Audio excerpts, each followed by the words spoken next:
Subscribe कीजिए royal teacher को education संबंधी न्यूज़ तुरंत पाने के लिए। एनपीएस योजना अंतर्गत कार्मिकों के द्वारा 1/4/2022 के पश्चात आहरण राशि पुनः जमा करवाने बाबत आदेश हुआ जारी। एसएसओ आईडी के माध्यम से बन सकता है चालान। एक मुश्त या 4 किस्तों में हो सकती है राशि पुनः जमा।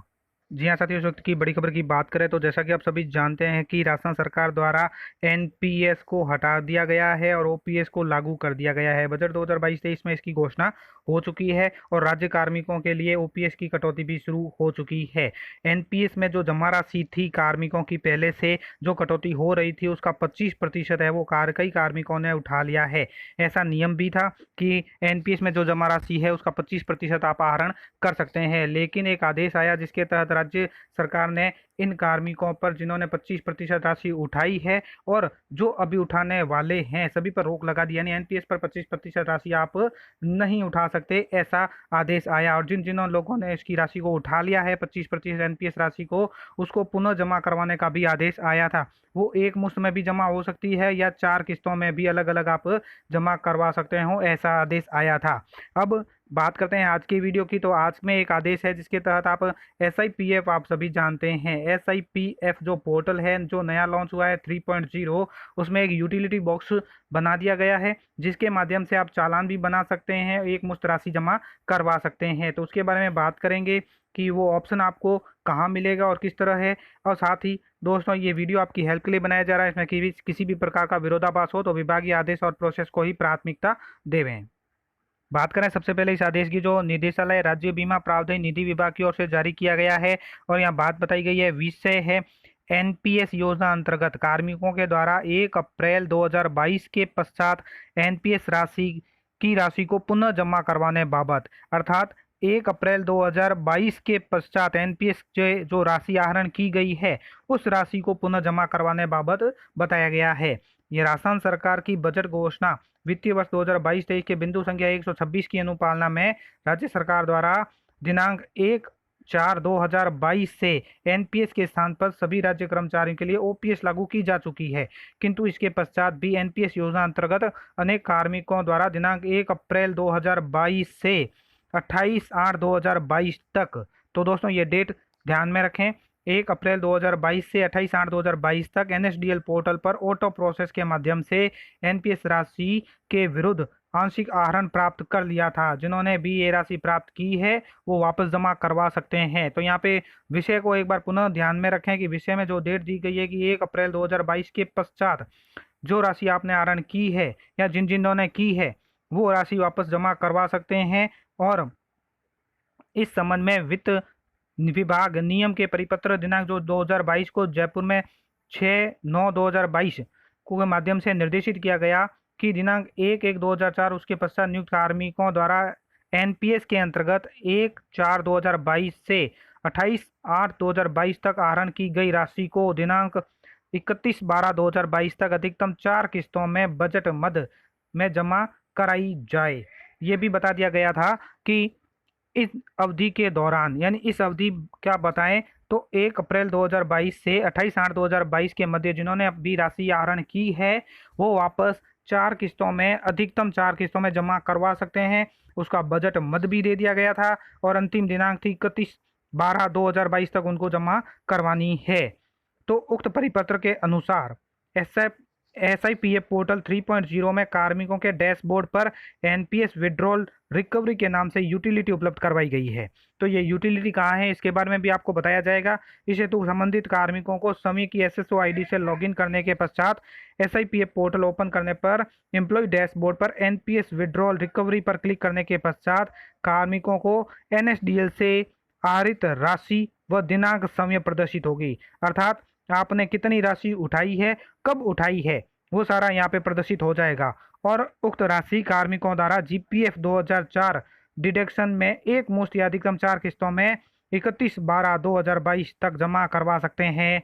यानी ये जो राशि आपने उठाई है वो पूरी की पूरी आपकी जीपीएफ 2004 में जाएगी और जीपीएफ 2004 डिडक्शन में आप एक मुश्त या 4 किस्तों में 31/12/2022 तक जमा करवा सकते हैं। ये मैं निर्देश इसलिए बता रहा हूँ दोस्तों, क्योंकि आपको कोई गलती न कर दें, बाद में आपको SIPF पोर्टल में ऑफिस जाना पड़े। इससे पहले आप निर्देश को अच्छी तरह से पढ़ लें, उसके बाद ऑनलाइन काम क्या करना है वो भी आपको बताया जाएगा। तो SIPF जो पोर्टल है, SIPF पर उस प्रकार जो अभी मैंने आपको बताऊंगा, चालान बनाते समय रिमार्क कॉलम में आपको जो रिमार्क नीचे कॉलम आएगा उसमें एम्प्लॉय ID जो RJ की ID है, RJ आगे आपका डिस्ट्रिक्ट, उसके बाद नंबर और प्राण नंबर का उल्लेख आवश्यक रूप से किया जाए। आपके जो प्राण नंबर है वो और एम्प्लॉय ID का उल्लेख आपको रिमार्क में करना है। उसके पश्चात NPS राशि ट्रांजैक्शन टाइप कॉलम में ऑनलाइन और ऑफलाइन विकल्प का चयन कर ई-ग्राफ के माध्यम से जमा करवा सकता है। यानी ऑनलाइन जमा करवानी है या ऑफलाइन, ये भी ऑप्शन आपसे पूछ लिया जाएगा, और ई-ग्राफ के माध्यम से जमा करवा सकता है। उक्त प्रक्रिया में यदि कोई प्रकरण ऐसा ध्यान में आवे जिनमें किसी कार्मिक द्वारा NPS आहरण तो कर लिया गया है, परंतु उक्त यूटिलिटी में आहरण विषय विवरण प्रदर्शित नहीं हो रहा है, यानी उन्होंने राशि तो NPS से आहरण कर ली है परंतु यूटिलिटी बॉक्स में आहरण विषयक विवरण प्रदर्शित नहीं हो रहा है, या आहरण नहीं लेने पर भी उक्त यूटिलिटी में आहरण विषयक सूचना प्रदर्शित हो रही है। अगर आपने आहरण किया है तो विवरण प्रदर्शित नहीं हो रहा है, यदि आपने आहरण भी नहीं लिया है फिर भी आपसे रिकवरी की सूचना प्रदर्शित हो रही है, तो कोई त्रुटिपूर्ण सूचना प्रदर्शित हो रही हो तो उसे NSDL पोर्टल से सत्यापन पश्चात संबंधित जिला कार्यालय SIPF पोर्टल पर यूटिलिटी में DRCR पोस्टिंग के माध्यम से उसे अद्यतन कर सकता है। यानी अगर आपके कोई सूचना गलत प्रदर्शित हो रही है तो आप इसको जिला कार्यालय SIPF पोर्टल पर सही करवा सकते हैं। अतः विभाग के सभी कार्यालयों को, जिला कार्यालयों को निर्देशित किया जाता है कि आपके जिले से संबंधित NPS संस्थाओं से उनके द्वारा आहरित NPS आंशिक आहरण की दिनांक 31/12/2022 तक वसूला हेतु समुचित कार्रवाई सुनिश्चित की जाए।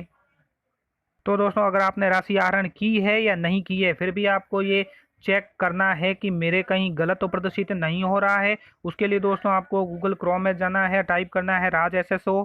जैसा कि दोस्तों आप यहाँ पे देख पा रहे हैं, मैंने टाइप किया राज SSO। यहाँ पे राशन सिंगल साइन ऑन का एक पहला ही वेबसाइट है जो हमारे सामने आ जाता है, इसको क्लिक करेंगे तो यहाँ हमने अपनी ID डालनी है, RJ की ID, पासवर्ड और ये जो कैप्चा नजर आ यहाँ डाल के लॉगिन कर लेना है। चाहे आपने राशि आहरण की है या नहीं की है, आप सभी एक बार चेक कर लीजिए।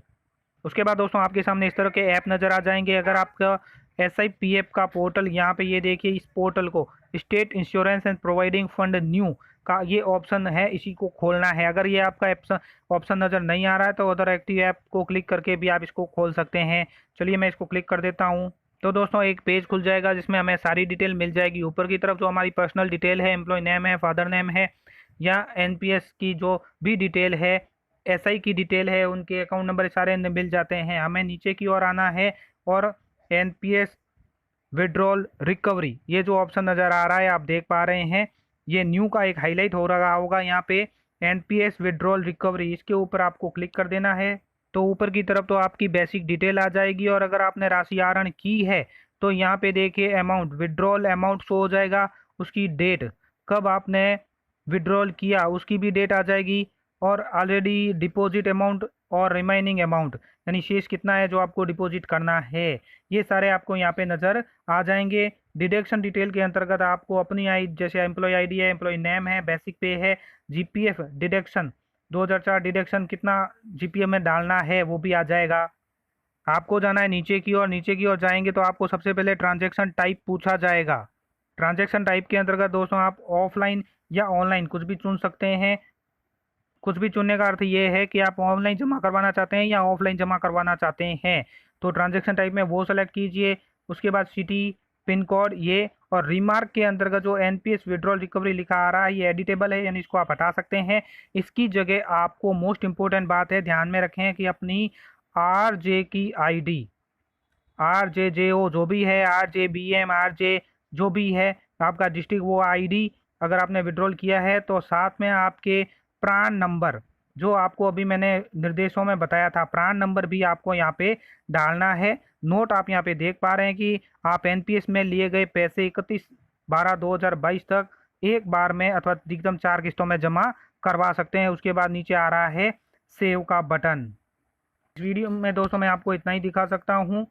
आगे आप सेव बटन के ऊपर क्लिक करके आगे की प्रोसेस कीजिए। धन्यवाद साथियों, उम्मीद है ये वीडियो आपको पसंद आई होगी। वीडियो पसंद आए तो ज़रूर लाइक शेयर और सब्सक्राइब कीजिए। पास में आने वाले घंटी के बटन को जरूर दबाएं एजुकेशन संबंधी न्यूज़ तुरंत पाने के लिए।